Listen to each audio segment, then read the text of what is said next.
Today on our 2010 Chevrolet Silverado 2500, we're going to be taking a look at the B&W custom underbed installation kit for the B&W companion fifth wheel trailer hitches. Part number BW GNRK1067-5W. Now this fifth wheel installation kit's designed to let you install your B&W companion fifth wheel trailer hitches.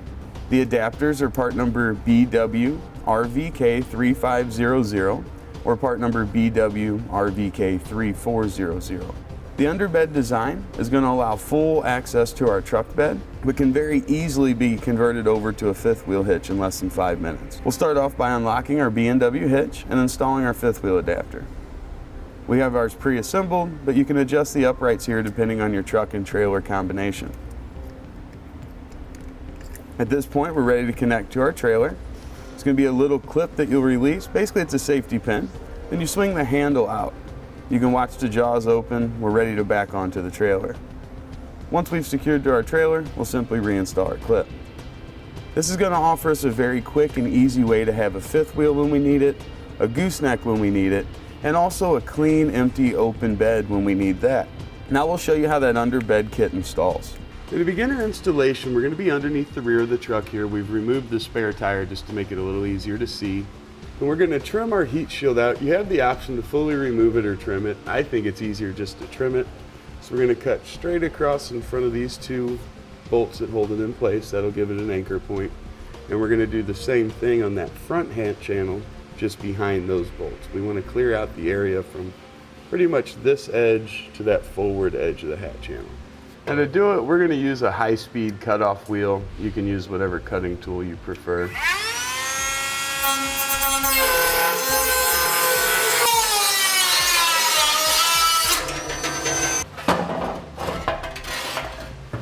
Now while we're down here, we're also going to take this exhaust hanger off and we're going to block it to try to push down on this exhaust a little bit. That just buys us a little more space here during our install so we can get that head into position. A long screwdriver or a pry bar usually does the job. Use a little spray lubricant to help it slide off there. But we're just going to use a block to kind of space that out. Now we'll get the truck bed marked where we're going to be drilling our hole. In your instructions, they're going to have measurements. Whether you've got a short bed, long bed, you want to follow those. We're going to come from the rear edge of the truck bed forward. We want to make our mark at the prescribed distance. Now if you have like a drop-in bed liner, you're better off removing that to get your hole created. If you have a spray-in bed liner, you need to accommodate for the extra. So if it's a 16th or if it's an 1/8, you need to adjust for that to keep our hole in the right spot here. We're also going to center this up side to side. We want to make sure that we have it right in the center of our truck bed. We can do that from wheel well to wheel well. If you have your spot marked, you want to reconfirm your measurements. You only want to drill 1 4-inch hole in the bed of your truck.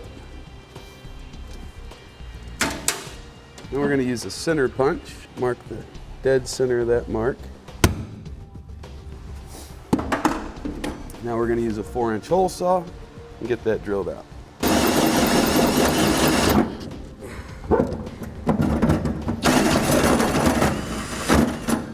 And now we're going to clean up the edge of that hole a little bit just to kind of smooth everything out.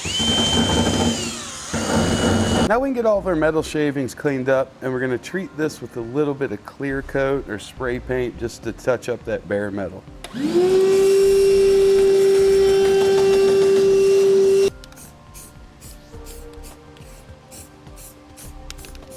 Now we need to buy ourselves a little bit of room here on this edge to get our cross members to slide in. It really the one for the front, the triangle shape. So we've got our tire here. Right above that, you're going to have one of your hat channels that go across.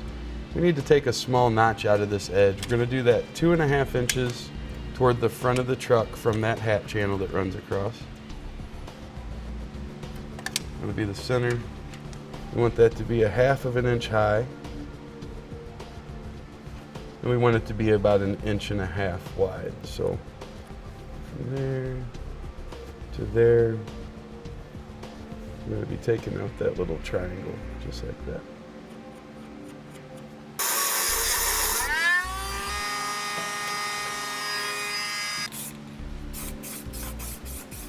Now we can slide our cross member in place. We want it to go from our frame rail here all the way over to the passenger side frame rail. We're going to move this forward. The holes, you want those on the back side of the angle as you slide it in. We'll also slide our rear right in there as well.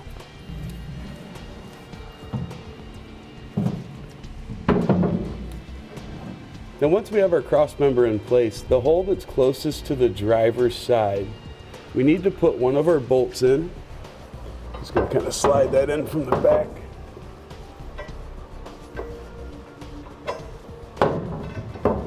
Just like that. And there's a little O-ring in your kit. Bring that O-ring down over that to hold it in place. It's almost impossible to get your hand in there to do this later, so got to have that done. Now this is our rear cross member. We need to get this rotated up in position, and when we do that, we want the holes to be lower. You can see they're a little bit lower on that arm. We want those to be down. If it doesn't rotate freely, you can just put a adjustable wrench on it, kind of help it in position. Now on the heat shield here on the end of the gas tank, it looks as though when we put our center section into place, this is going to give us some interference. Worst case scenario, best case scenario, just be in our way when we work. So we're going to take it off from that rounded edge or that contour up. We'll remove that just with some snips here. Just like that. Just be careful because that edge can be a little sharp. Just use caution with it. Now we're going to get our center section lifted up into place. This is our release handle. We want that to be towards the driver's side of the truck. And you'll see how our hole is slightly offset. That needs to be towards the rear of the truck, just to give you reference. Got 3 holes on the front edge. This one, the one on the driver's side, is going to line up with that bolt we've already installed. The other 2 line up with the holes in our crossbar. We'll bring this in up over our exhaust.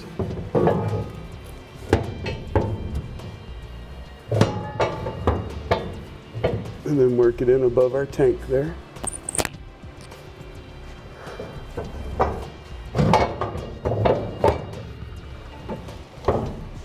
Just like that. Now I'm going to move that front rail to line up that bolt. We'll put a bolt in our center hole location, put on a lock washer, and also thread on one of our hex nuts. Now for the rear connection where it goes to the rear cross member, we're going to use one of our bolts with a flat washer and lock washer on it. We're going to line up the center section with the hole in the bed. We'll place a bolt through our holes there and thread it into that rear cross member. Now we just want to go up top. We're going to take a quick look and see how the center section here is lining up with our hole. We can adjust it a little bit as necessary. Now here on the driver's side, if this oval shaped hole is blocked, that's part of a factory brake controller. We need to remove that by taking these 2 screws out. We've got one here and one here. We'll use a 10mm socket. We want to save these screws because we're going to be reusing them. We have a relocation bracket for this, so push in. That'll clear it out of the way here so we can get our side bracket in. When we get underneath there, we'll show you how to reattach it. Now we're going to move on to attaching the side plates. See how these are meant to bend out away from the frame? That's going to make it a little easier for us to get to that hardware. We've attached it with 3 of the short carriage bolts. And we're going to put on a flat washer, lock washer, and a nut. We want to leave that so it still has some adjustment. We don't want to tighten it down. This is going to help us to align our holes and get everything in position. But for now, we're going to stick these 2 flanges up between the 2 cross rails. With that in position, we'll bring one of our bolts through the front cross member, through our plate. We'll add on a flat washer, then a lock washer and a nut.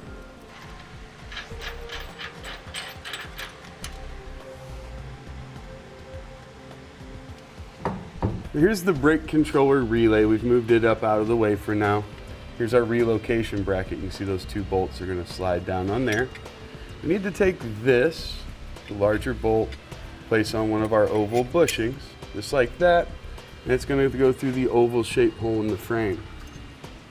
Now up against the frame on the outside, we're going to have our large flat washer. Put my bushing up in the frame, just bolt through it. Now on the outside of our bracket, we can place on our lock washer, and also our hex nut. We want enough pressure on that so that it'll keep those spacers from coming out. So that side plate should be pretty much right up against the frame. Now we'll slide the 2 bolts on our relay down into the 2 slots on that bracket, and we can get it tightened down.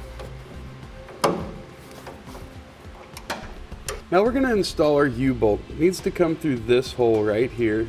As you can see, we've got some interference here with this line that runs from up by our brake controller. So we're going to take it out of this hole, and we can attach it right into the hole in the side plate. Let's use a screwdriver or maybe a trim panel removal tool. I'm going to pop that down and out. As we put this in position, we need to avoid like getting it around this wire loom. So we're going to go underneath that and over our frame like that. We don't want to have these brake lines pinched or this wire loom pinched. And once we've got that through our holes, we're going to add on a lock washer and a nut on each end of the U-bolt.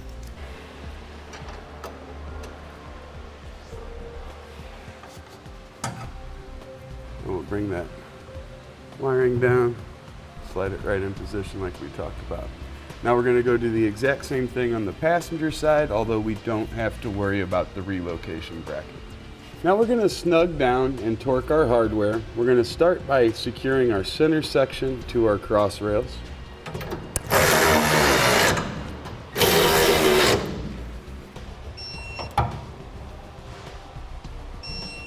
Now we're going to move on to torquing our 3/4 inch bolts down. Do that on each side.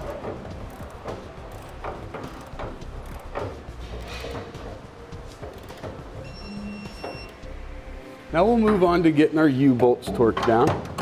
We want to do this evenly top to bottom and follow the specifications listed.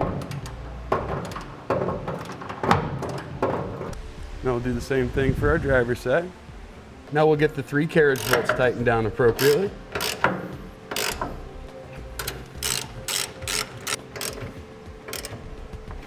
And finally, we're going to come in here. We're going to get our side plates tightened to our cross washers.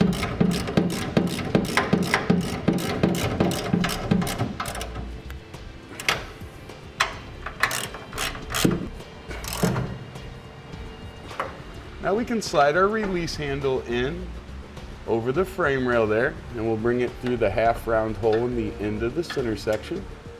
Once that's through, we're going to bring it back so it lines up with the hole in that tab. We place in our carriage bolt. On the back side, we've got a locking flange nut. Now we can use a 13mm, and we just want to tighten that down so it's snug. We don't need to over tighten it.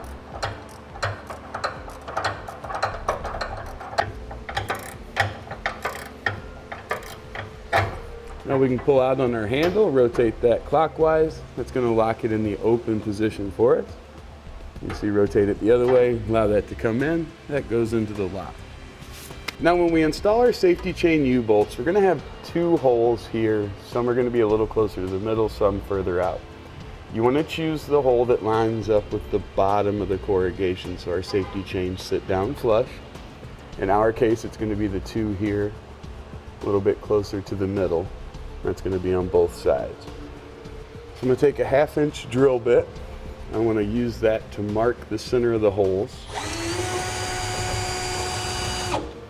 Now I'm going to use those marks in a smaller drill bit. I'm going to drill pilot holes up through, then we'll go through the top and drill down. It'll be easier to do that way.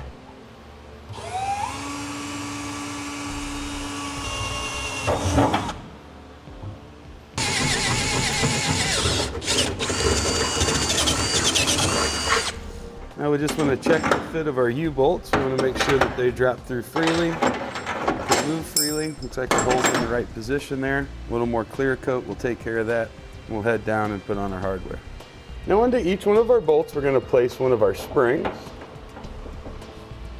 We're going to thread on one of our lock nuts, and then we're going to tighten that down so about 1/4 inch of threads come out underneath the nut.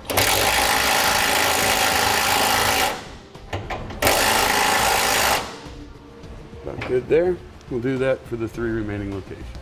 Pull our block of wood out there, get our exhaust hung back up, and our hitch will be ready for use. And that'll complete our installation of the B&W custom underbed installation kit for the B&W Companion 5th wheel trailer hitch. Part number BW GNRK 1067-5W on our 2010 Chevrolet Silverado 2500 HD. Click the link below to shop, learn more, or visit us at etrailer.com.